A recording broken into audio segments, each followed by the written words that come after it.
Hi. Hey, Heidi. Hi to you and hi to everybody listening. Guys, I'm so excited that you're here today. If you're listening and you're not watching, I have a very special, beautiful guest on here who so many of you already know and you're very familiar with. My best friend, Keira, who obviously has been on many of these before. You guys know her from episodes like 1 through 5. I don't even know.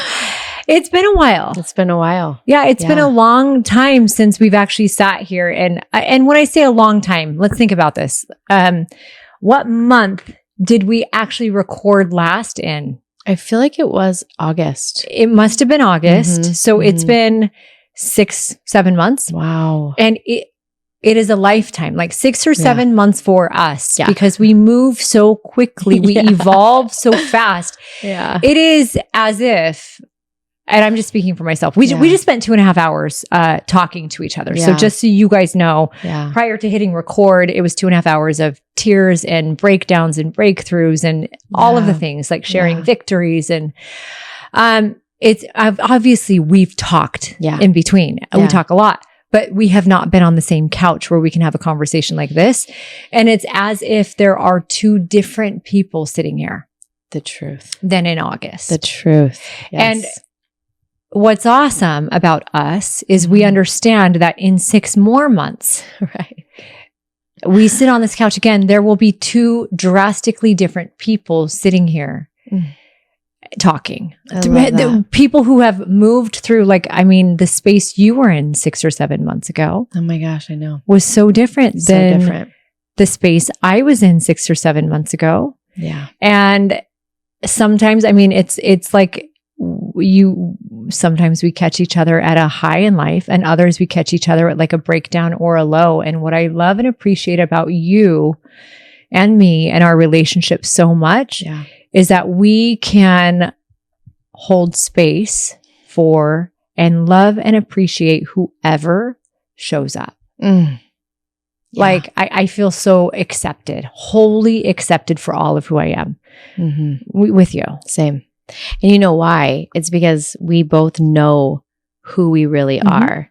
Like I know the essence of you and the brilliance and everything that is you. So wherever you're at in life, like I always see that version and hold space for all the places. And I know you do the same for me. Yeah, I appreciate that. It's this morning, I do a walk, as many mornings as I can. Yeah. And on my walk this morning with my guy, that was something we were actually talking about. I was saying, while there are elements of my life path right now that are fuzzy to me, which you have gotten to hear and witness as you're sitting here today with me. Yeah.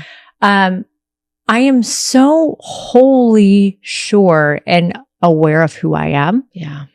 Where sometimes though, it's easy to allow what other people are doing in the world to make me think that my life path needs to be different than it actually is, which is another thing you and I were talking about today. 100%. But we're both aware and we both accept who we are individually. So it's easy to see each other through and help each other through. And that is like the purest friendship. Yeah. Right? Like the purest friendship is like, I never expect you to show up differently to me. I never expect you to show up in any other way. Like it's just whatever we are is what we are, and there's never expectations, and there's never like we didn't even know if we were going to actually podcast today. We were like, hey, yeah, maybe, And if it doesn't happen, it doesn't happen. If it does, cool, Like just to be in such a place of acceptance, like that to me is like the truest divine friendship. I agree. Yeah. So I agree. Okay. So there's so many areas, so many spaces you and I could chat about. Yep. And I think what I'm feeling, not what I think, what I feel is the most important thing to talk on today is something that, I think I would benefit from, but I know judging by the messages that come in from everyone listening to this podcast and just what it is to be human. Yeah. I think one of the best things for us to talk about is the human path. On the human path, we have, and I kind of touched on this earlier, right? Or a minute ago, but there are so many directions we could go. Yeah. So many directions we could go. And it is so easy for us to question the path that we're on. Is it right? Is it enough? Am I worthy of this path? Like there's so many things that come. Actually, when I was doing breath work the other day, 2 days ago, I went to a breath work class and the entire class sets an intention and we go around the room and give our intention.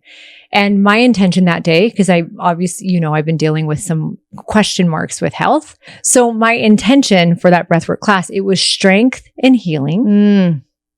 And more than just physically, strength and healing. Yeah. And a better trust of myself. Yeah. Like creating a better sense of trust within myself. And as I spoke it to the room and I heard everyone go, right? Because I think as humans, we do innately struggle to trust ourselves. Right. And before we actually hit record, you read the most amazing part of your book, Unleashed, that everyone should go pick up. It just came out. But you read a portion from your book, and I actually, maybe you read this, about the paint. Oh, it's about the paint. Yes. And like when you read that, it was, I think sometimes, at least for me, I have these moments where I feel called to do something. And sometimes that call is a small pivot. And other times it feels like I'm trying to spin a donut with the Titanic, right? And it's the best analogy of all time. And it's hard. Yeah. And you and I both have talked about this. I heard you talk about this last night at your book launch. Yeah. Like we get that call, we are inspired and we begin to move on the call. And then the call feels so heavy and scary. And then in that space you mentioned last night is where doubt and fear creeps in. Yeah. And that is where that lack of trust with myself, that's where the trust goes away for most people. So I'd love to talk today just about this in general. Yeah, I agree. And talk about ways that people that anyone listening here can either find a better footing with their path, maybe get inspiration on what their path is supposed to be, or a better knowing and a trust that the path that they're on is enough. Yeah. It's kind of where I want to go today. I think this is really brilliant. I think this is actually what creates a lot of insanity in us as humans, right? It feels so insane to negotiate between the mind and the heart. So the heart always leads. The heart knows, the heart knows, the heart knows. And then the mind comes in and negotiates the hell out of it. And it says, but no, this doesn't work. This doesn't work. And then we shut down our heart. Yep. And it's the battle between the mind and the heart that creates the insanity. And this is where we get stuck. Okay. So I'm going to say something to that. I want to hear your thoughts on this because yes, for example, when before Dave passed, I had said, I already knew. I had a knowing. And I was telling you this again today. Yeah. I knew that I needed to wrap up businesses the way that I was currently running them, which was pulling me far away from my greatest calling on this earth. And it was me as a mom.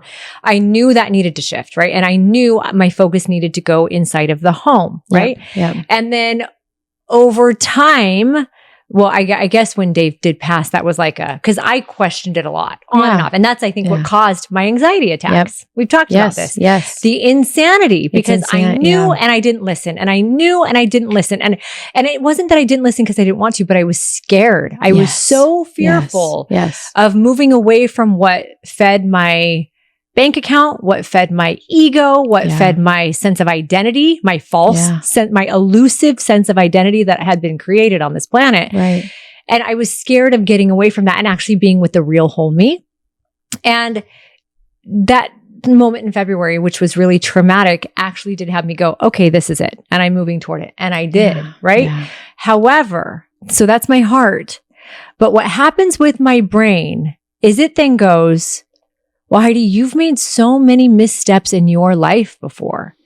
Is that really your heart speaking? Because other times in your life, when you thought your heart was speaking or you thought God was speaking, it landed you in something that was so messy and painful and uncomfortable and you were wrong. Yeah. So what if you're wrong now? Yeah. Right? There's this internal battle. It's like I have two people on my shoulder and I know other people are feeling this. I think this is so good. And I mean, I don't know, there's no right answer, but I'm going to tell you what I believe, which I believe that sometimes our hearts take us into the messes because the messes is for us. And so when we can really understand that, like, okay, I listened to my heart at this one place and it got me into that situation. And that situation didn't end up the way I expected it to, but that doesn't mean it wasn't supposed to happen. So then there becomes— that was a part of my learning. Yes, like it's a part of the learning. And so then it becomes the trust. The trust is like, if I follow my heart, it will always lead me to the perfect opportunity. Now, that doesn't mean the expectation that I desire, but it's the most right opportunity for my growth and my life. And the insanity stops when we stop negotiating with our heart.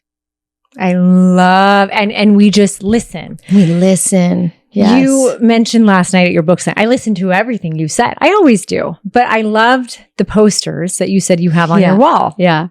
And it's ask, listen, do. Ask, listen, do. Or ask, receive, do. Either way, right? It's based off that scripture that's, 90 million times in the Bible and in the Book of Mormon and all that holy text, which is like, knock asking and you shall receive. Yeah, it's like knock and the door shall be open. Yes. Yeah. Why don't I have this memorized? Because I took that scripture and I just made it so simple. Yeah. So I put it on poster boards throughout my whole house in every room. Just ask, listen, and do. And so something I always teach though is don't ask. It's better to not ask than to ask and not do. Okay. Yep. So I'm going to stop you right here. Asking is such a hard thing for so many of us. Totally. So, okay, if you're listening right now and you are struggling to know where you're supposed to be, which chances are 95% of the people listening are like, am I where I'm supposed to be in my life? Am I fulfilling my calling? Am I stepping into my purpose? What am I supposed to be doing? Yeah. We usually ask ourselves in a way of what's wrong with me? Yeah. Because I know even as you and I were talking, me figuring out next steps in a couple things, that's how my words came across to you, is like, what's wrong with me? Right? Like, why can't I figure out where I'm supposed to be in this area of my life? I know where I am here and what I'm supposed to be doing.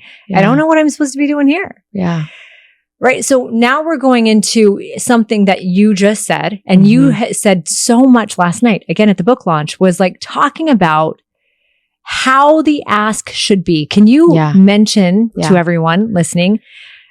So I'm going to, because you are so genius in fitness and so many people have come to you and they understand that world. So I'm going to use that for a second. Okay. This is an easy one. So if I were to go into the gym and I had never seen dumbbells and all of a sudden I just pick them up and I start just like flinging them around, like it's not going to build my muscles. Yep. Because I'm just flinging them around. But like if you were to come in and be like, hey, like if you just do, what is it that you do on your app where it's like 3 up, 1 down? What do you call that?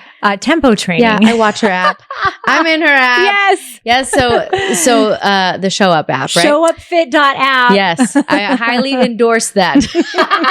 But like I've learned so much from you on that. You had no idea. I did not. P.S. I do that. This makes me so happy. Yeah. P.S. So, but like, you teaching that tempo training does something to the muscles because of the precision and the way that you're doing it.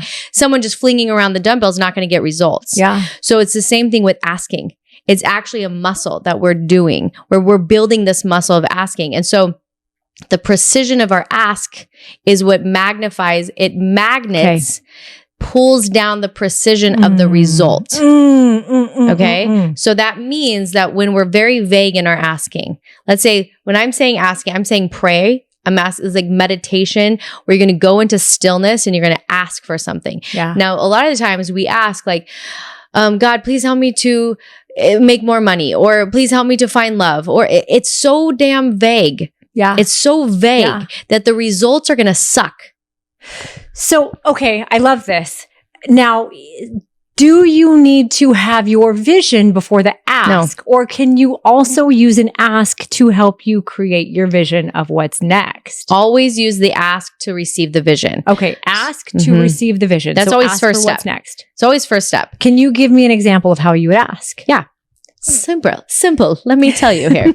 So I always say, if you don't know where you're going, it doesn't matter. Like you can actually drive 10,000 miles in a parking lot. Yeah. And it's the same wear and tear on the car as 10,000 miles from Arizona to wherever 10,000 miles is. You and I with our maths. Nebraska. Sure. Right? Who knows? Yeah. Somewhere's 10,000 miles, but I'm going there. Okay. And it's the same 10,000 miles on my car. So the thing is if we don't know where we're going, if we don't have a magnet that's pulling us forward, then we're just running in place and it's exhausting and it makes us crazy. All the energy. Yeah. Yeah. We're just exerting energy and it's like wear and tear on the body because we're not actually going anywhere. Okay. So you have to get the vision first. Get the vision. So Chris and I we would do half marathons with some of the people on our shows. Yeah. And instead of us walking while they ran, because that was their pace, we would jog in place with them. And we were more sore by the end running a marathon with someone from our show who was moving slower than we were if we had run a marathon on our own, because the wear and tear, right, was just over and over, and it was up and down and not forward. So it's like there was no forward progress. That's interesting. Yeah. And also what I hear is that you guys were actually holding back your natural ability. And so when we hold back our natural ability, it's actually more painful. It's harder. It's harder than if we were to just gun it on our natural abilities. Yeah. So if someone's listening and they don't know where they're going, welcome to being human, right? Like nothing's wrong with you. It's part of being human that we don't know where we're going. That's when asking comes into play. So it's like, okay, to go into prayer and say, all right, God, I would like you to show me the most important vision for my life right now. A vision that's going to activate my gifts, my creations, like why I'm here on the planet. Like give me a vision of who I am here to be and what I'm here to do. Something in those ways. Okay. It's not those words, but those are my words. So it's like, get clear on the ask. Okay. What do you want? And I'm always like, show me the vision first. And then when I start to receive it, then I ask, okay, what's the first step in bringing this vision to life? Okay. That helps it like, become bite size. Yep. Because most often we're shown a vision that is far too big for our minds to conceive. Okay. So we have to ask, then what's the first step? Mm-hmm. I love that. So I used to do this thing in my challenges with my people. It's something I actually did in my phone for a very long time. It was how I started every day. I would say 5 things I'm grateful for. After that, because gratitude wakes up everything for me. After that, I would say, what is one dream or goal I have today? Oh, I love this. And it could be 5 years down the road. It could be 10 years down the road, 20 years. It could be a today goal. Yeah. And then I had to write it down. Like immediately what came to my mind. And our people would do this too. And then the next thing is, what's one step I can take today toward this dream or goal? That's it. Which now that I'll have to show you this on my phone. Yeah. You did a similar exercise last night with the entire audience and one thing you said that I loved that I want to point out is you said, okay, you had everyone close their eyes for 30 minutes. You said, what is one creation? 30 seconds. 30 seconds. We don't have time for that. Whatever. For sure. And then you said, what is one creation that immediately comes to your mind or your heart that has not made it to the world yet? And you said, go with what first hits you. Do not think about it, right? You said whatever comes second, third, it might be good, but you are surprised. Whatever that first one is the one that's meant to not be suppressed. Yes. And I love that. Yes. And so it's like, I think anyone can do that. And that kind of is praying too, right? So you close your eyes for 30 seconds and like just pray for whatever that creation is. And whatever, according to what Keira said, whatever comes through automatically and first, go with that. And the one that your brain wants to negotiate. Yeah. So when it comes in and then all of a sudden you hear you won't hear your mind because it's always running, but pay attention because all of a sudden you'll feel your mind go, oh, no, that's not the one. Like, or that's too hard. That one's too big. Or like I'm not worthy of it. It will always, if there's a negotiation, that's how you know you landed on it. Because your mind is going to negotiate the creation. And that creation better scare the hell out of you. That creation, it better make you afraid. Otherwise, like you're playing way too small. And then like, what are we even doing in life? You know, it's like, no, go after the thing that scares you. Let's wake you up. Let's make you get bigger, expand past your shape. Like, let's go. Yeah. You know? I do. I feel like you're calling me out right now. Let's go, Heidi. I'm sweating. I never sweat. Why am I sweating right now? I'm not a sweater. It's like the energy fire. Here. Yes. It's you and me. Lighting each other up. Our fire. But here, I'm actually serious. As you're sitting here, I'm like, oh man, I I totally negotiate and this is kind of the conundrum that I'm in right now in my own life, right? It's like, I know I need to be home and I can't tell if it's a side of me that is feeling FOMO, that I'm missing out on other things that I previously had been able to go full force into with ample time and ample resources. And now I'm devoted to my kids. So I can't tell if it's FOMO or it's my mind negotiating, not wanting to do something bigger. And this would be the prayer I would invite you to have is at nighttime, you're going to go into prayer and you're going to ask, God, show me, is there a creation that needs to come through right now that partners with me in the life that I'm living? In this space with my energy. Yeah. Like what, because I firmly believe this, that creation is the fountain of youth. Yeah. Creation is actually what fuels us with health and aliveness and passion and everything. That doesn't mean, and it's because you're a little bit of an all or nothing kind of girl. I am. Just a little bit of a PS. Yeah. So like, you're like scared because you're like, holy shit, if I get a creation, like I only know how to go 1,000,000%. But what if God's able to show you a creation that actually works in the life that you have, that you're devoted to as a mother, but that allows you to still touch the hand of God every day in creation. Like let's bring that through. Yeah. I think it's possible. Yeah. It's possible. It is. Yeah.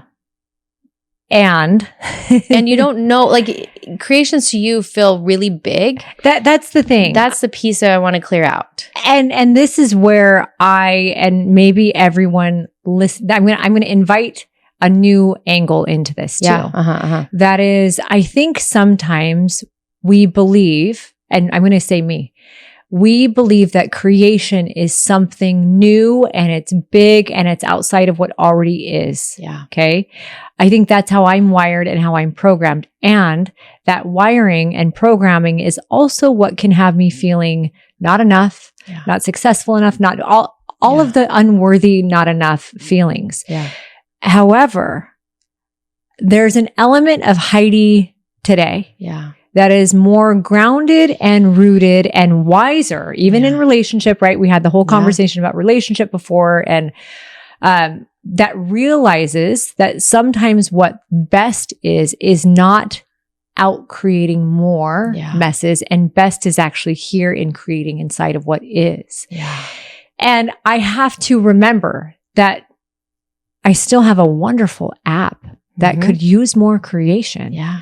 I still have a wonderful coaching company that could still use creation. Right. I still have a podcast that could use creation. I have social media. I have kids. I have things where it's what I think I need to, and anyone else, whatever you have. And I also want to say this, creation doesn't have to be outside of the home. No. Just because we're talking about examples, if you are a mom, you are one of the most divine creators. And not only that you created a human being, but that you have the ability to create a home that sparks creation for your children. Yep. And I think that's super important to remember too. And I think we get stuck, right? Like I remember when I was a stay-at-home mom for most of my life, and I wish that I would have known that I could have been asking God, what can I create today? In your home in or my outside home, of, but like just like as a human. Yeah. Like just as a human, what can I create today? And it could have been like, maybe I painted, or maybe right? Like it's like where the creation is, it is our dance with the divine. Yep. And it fuels us and it pumps us. And so it doesn't even have to be creation goes into a business. It's just like, just create. And to me, creating is asking for new ideas, hearing them, and then bringing them to earth. Just over and over and over, right? Yep. And that could be maybe cooking a meal. That could be anything that's going to have you ask for an idea and then do it. Yeah. That's all. I love that. I love that you said ask for a new meal. Yeah. Because it could be as simple as that. It doesn't have to be anything big. And that's actually how I cooked my meals. Yeah. Like I just ask, hey, what could I cook tonight? Yeah. Like show me in my pantry what food I have that I could cook a dinner tonight. Yeah. And then I receive it and I do it. It's actually my time collapse. Like this is just how I run life. Yeah. And it's like, easier. Receive, do. It's just so much easier. Yeah. There's like no prep. It's so much easier. I know. I love all of this. And so then the other thing we were talking about on this topic. Yeah. So, okay. So if someone has an idea. Yep. Or inspiration. We're not going to say idea because I think sometimes when you say words like idea and think and mind, you're trapped in your mind. Totally. It just has a different vibration. And I say those a lot and I have to catch myself and be like, okay, no, I feel or like inspiration, inspired, right? They do have, those are higher vibration, brighter words when you think about it. Totally are. I feel Actually, that. when you feel it. I feel Not it. when you think about it, when you feel it. it. And when you think about it and when you have an idea, what comes to my mind then, it comes to my mind, not my heart, is like stuck and firm and solid, right? So think idea and it's like a block. Like that, it like looks like a block and it is a block. Yep. Which then leads me to whether it's creation and inspirations or someone's thoughts and ideas that we've acted on. When someone hits a place of stuckness, which I guarantee you, some of you guys listening right now are in that place of stuckness, whether you have started your creation and you can't figure out how to get through what's next, or maybe you've had the idea or the inspiration for a creation and you don't know how to get to what's next, or it just feels so big and overwhelming. Stuckness is a real thing that leads to doubt. What would you say to some of your authors, for example, or anyone that you work with that feels stuck? So I always say that if you feel stuck, I want you to actually go back to the last inspiration you were given. Okay. And then ask yourself if you did it. Okay. Because what I see happen is that we are all being inspired. No one is not. We may not notice it, but we all have the ability to be inspired. And it comes in with this rapid, beautiful energy, but it comes in to give us energy. And if we don't take action, that amazing, vibrant, creative energy comes in and it creates this literal chaos inside of the body if we don't take action. And then that becomes stuckness. Like the podcast. Remember, we recorded episodes and I sat on it for 6 months until I had anxiety. And then I came out with it and I was fine. Yes. So that's what happens. We get stuck when we received an idea and we didn't take action on it. And then it actually prevents us from hearing anything else. So I always look at it like a pitcher of water. And if you pour water in, the pitcher's full. It's not going to be able to receive more. So if we've received ideas, but we haven't poured our pitcher, we haven't put it into action, then we can't receive new, which creates a deeper level of stuckness because no new ideas are coming. Wow. Yes. I love that. I think that's really, really good. Okay. So what if we received ideas and don't know what to do with it? Don't know how to do it? That's when we ask. Okay. So every morning of my life, I have my prayer practice and I go in and I ask, what's the number one thing I need to do today? And then I take different areas of my life, like in my business, what's the number one thing I need to do for my business today? What's the number one thing I need to do as a mother today? And I receive like only 3 areas, right? Because I don't want to overload myself. But those, they're like tiny actions that compound into big results. Nothing enormous happens from big actions. It's always from tiny actions that compound. Yep. Okay. I love that. Okay. So there's a lot of talk about ask and receive. And I'm sure at one point in my life, I would have had 0 touch on how to receive. Right. Even if I knew how to ask, I would have been like, I don't know that I can receive anything. I've never felt anything. I've never heard anything. And I know that there are people listening that are the same. And I will say, if this is you, and you are someone who's like, how the heck, like what the heck is receive? How do I receive? I would love to chat about the things that block receiving.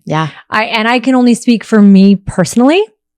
But for me personally, anything that is a painkiller for me, right? If you're having a hard time receiving or listening, I'm going to say this. Number one, there's a really good possibility that someone having trouble receiving doesn't have connection with themselves on the level that you're capable of yet. Yeah. Right. And I didn't past a year ago, like earlier than a year ago. I didn't, but I've mentioned before, I know that my connection with God only can come when I connect with myself. Like when I stop and I quiet and I still, because there's so much noise and there's so much chaos around us. So much, from what, the people who need us to the things we feel like we owe the world or our businesses to whatever. And then add on top of it the things we do to kill the pain, from binge watching on Netflix to alcohol, drugs, sex, whatever, like when we are doing something excessively to numb pain. It could be shopping. It could be scrolling on Instagram. What other things do you have to add to that? I think this is really valid. But I want to put in like this one little thing that I believe, which is that if anyone desires, if anyone actually seeks, they will hear God. And they need to listen though. They do. They need to be willing to listen. They need to be willing to listen. Because I think something that religion really messes up for us is that religion says that if you're not doing what's right, you're not going to be able to hear God. Yeah. And I firmly believe that God will speak to anyone who's willing to ask and listen. Yep. And that piece, if we can just get people to believe that, like, you don't have to be holy. You don't have to be following every commandment. You don't have to be doing everything right. Like, all that's required is like a desire and a willingness to listen. Okay. So I agree with that. And also something you said when you said doing what's right. Yeah. I don't think that there is a what's right. Right? No.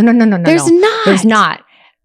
What I do think though is that there are times where we're numbing out. Do you know what I'm saying? I do. So it's not a matter of right or wrong, but like when we are numbing out with something that is taking away our ability. This is why for me, breath work or meditation or anything, even cold plunge, for example. Yeah, I guess technically cold plunge is numbing, but what it's doing is it's getting me from out there to in here. Quiet anything that can take away all of the chaos that's surrounding us and try and get us in a place where we can actually receive. Yeah. But it's not a matter of right or wrong. And I am looking at in January, like I wrote this book in 3 days and then I didn't have the fourth of it finished. And so when January hit, January 1st, my mouth was filled with canker sores. I couldn't talk. I couldn't eat. And I had also known I was supposed to start this new company. So I was in the middle of like halfways, right? Like my book was like 3/4 of the way done. This idea of this new company was 3/4 of the way done. And I had stalled. So my mouth got filled with canker sores and I went into prayer and I heard a message that was like, I gave you a message and you didn't finish it, Keira. I gave you a business. You didn't finish it. And so I said, how? Like 14 of the days in January, I was helping other people write books. Like, show me. How can I do this? On the other 14 of the days, I'm raising all of my children and working full time. Like, how am I supposed to finish a book? And how am I supposed to build a brand new company this month? And I actually received a message that said, you need a 40-day fast. And in this 40-day fast, there's no Marco Polo and there's no social media and there's no TV unless I was watching a show with my kids. So for 40 days, I did that and I watched miracles happen. And I think it's exactly what you're saying. There was zero numbing, which meant that I was in my highest vibrational frequency that allowed me to do the impossible.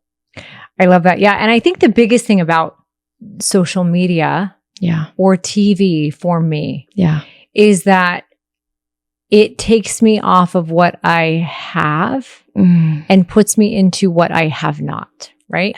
And it puts Marco me into Polo, lack and comparison, and that pulls me away from feeling like I can do anything, right? And when I'm in that negative mindset, I'm not receiving. What were you saying about Marco? Sorry, I interrupted you. Sometimes I want to hear that. My ADD brain kicks in. I like it. Apologize.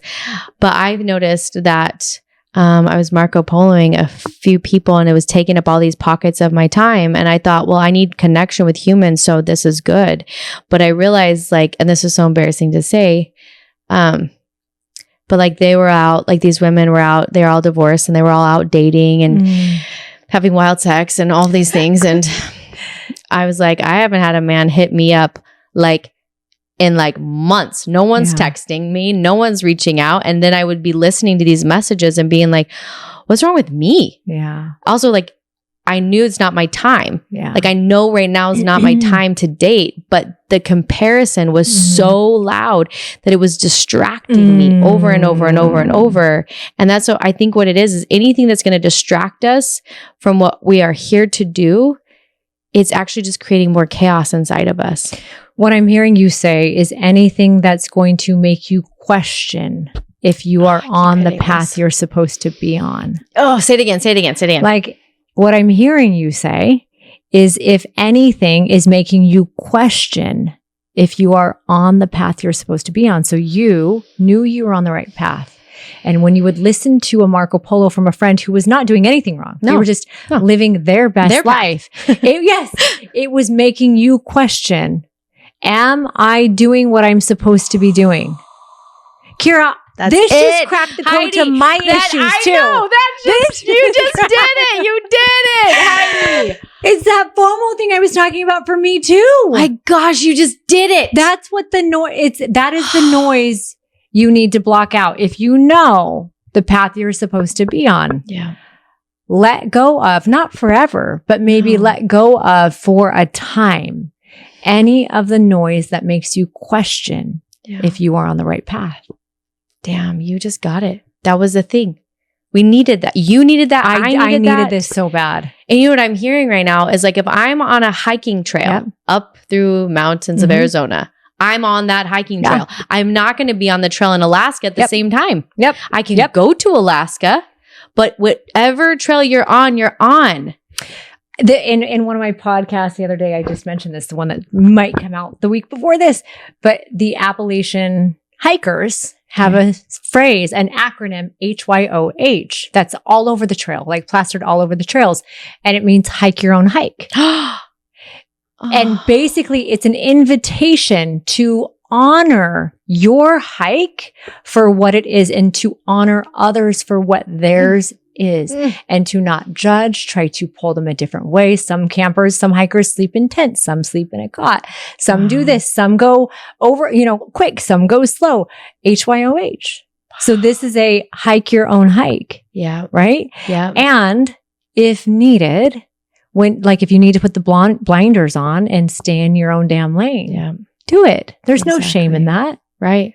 And I had to. Yeah. Because I didn't have, I don't know what it was not serving me because there is something inside me that's like, oh, I should be out dating. It's like, no. That's not my season right now. Yeah. There will be a day. It will come. We all know this. This is inevitable. It's not now. And to just peel back all of the things that were distracting me, and every day of my life, all day long, I was just listening. Okay, what's the next step? What's the next step? And I watched the most insane miracles happen in January.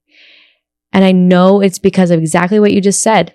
I pulled off my numbing because Marco's numbing for me. Yeah. I can just listen to someone and then talk. I don't have to be receiving. I don't have to be doing. It's super numbing. Yeah. So it's like, I had to get rid of that numbing agent to be able to create what I needed to create. I love this. Like, I love where we are landing. Yeah, me too. Because I also need to remember that just because other people are out there building massive businesses does not mean that it's my season to build a massive business. Yeah. And if I ask myself, like if I truly go inside of myself right now and I say, okay, Heidi, is the spark, the need, the desire to build a business, is that from God or is that from your man side? Like I know it's from the natural man. It's from the side of me that does not want to miss out, that knows, that's comparing who I am today with who I was back then. And I'm older and wiser, and I have way more developed relationships with my children and with my friends and my family, the people who really matter. I have a way more developed relationship with myself. And still, there's a part of me that's like, oh, but am I enough if I'm not building out there. Right. And so, cough. You okay? No, there's something in the throat chakra that we're going to talk about. Yeah, it's coming in hot. Really? Keep going. So yeah, there's a part of me that feels like I'm not enough if I don't. But it is me not tuning out the noise. It's me allowing the things that are maybe not along my path to dictate where I should be. I love this. So the throat chakra, it's really fascinating, but it's how we allow others to see us. Oh. And so there's something in like both your conversation and my conversation, right? Like for me, I mean, my ex is already engaged to get married. I've been on 4 dates. It's fine, right? Like there's a piece where I'm like, shit, like how does everyone look at me now? Like, oh, poor Keira, like she's been on 4 dates and he's already getting married. So there's like a fear of what other people think of me, right? Yes. And I can feel that gets us stuck. And every morning of my life, I bless my body. And when I bless my throat chakra, I ask that I will allow others to see me as God sees me. Ooh. And that has shifted so much. Really? Where I just bless that. Yeah. Like let others just see me as God sees me. Wow. And everything else falls away. Wow.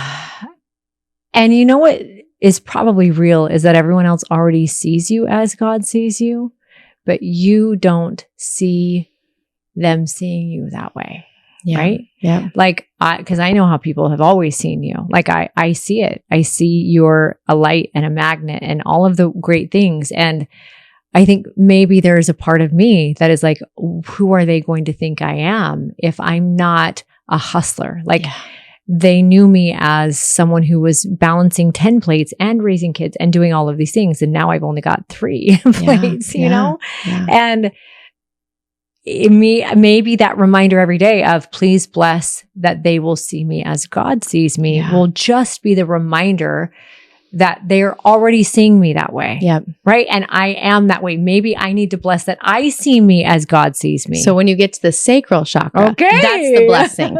So then when I get to the sacral chakra, I bless that I will love myself as God loves me and that I will see myself as God sees me. I love that. Yeah. And I know that God sees us as enough, no matter where we're at. No matter where. I love this. There's so much good. I know we're on a 30-minute time crunch. Yeah. Where are we at? 48 minutes? Cool. All right, let's wrap this baby up. So, I just want I want to summarize with the thing that stuck out the most in my head, but whatever you guys heard, know that that is what you were supposed to hear today. There is so much gold, so many things, Keira, that you said that like deeply resonated and so many things that I said that I heard you say last night. So there's just so much in this, but I will say the one thing that today, right now is sticking out that I feel everyone needs to remember. It's the 3-part equation. Yeah. Ask, receive, do, or ask, listen, do. That's so good. Yeah. And if you need to go back and hear what Keira says as far as how to ask, I think that would be super valuable. But Keira, before we let everyone go and we hug it out and say goodbye, what do you feel like everyone needs to hear? I think everyone needs to remember that they are known. That they are seen, that they matter. In whatever phase they're in their life right now, they matter. And that they can hear God. And all that's required is the willingness to ask and the willingness to listen. And then the gumption to go and do. I love that. Yeah. I'm not even going to say anything else. I love that. I love you. Thank you for being here. Yeah. And to everybody, thank you guys so much for sitting on my couch with us. Love you all.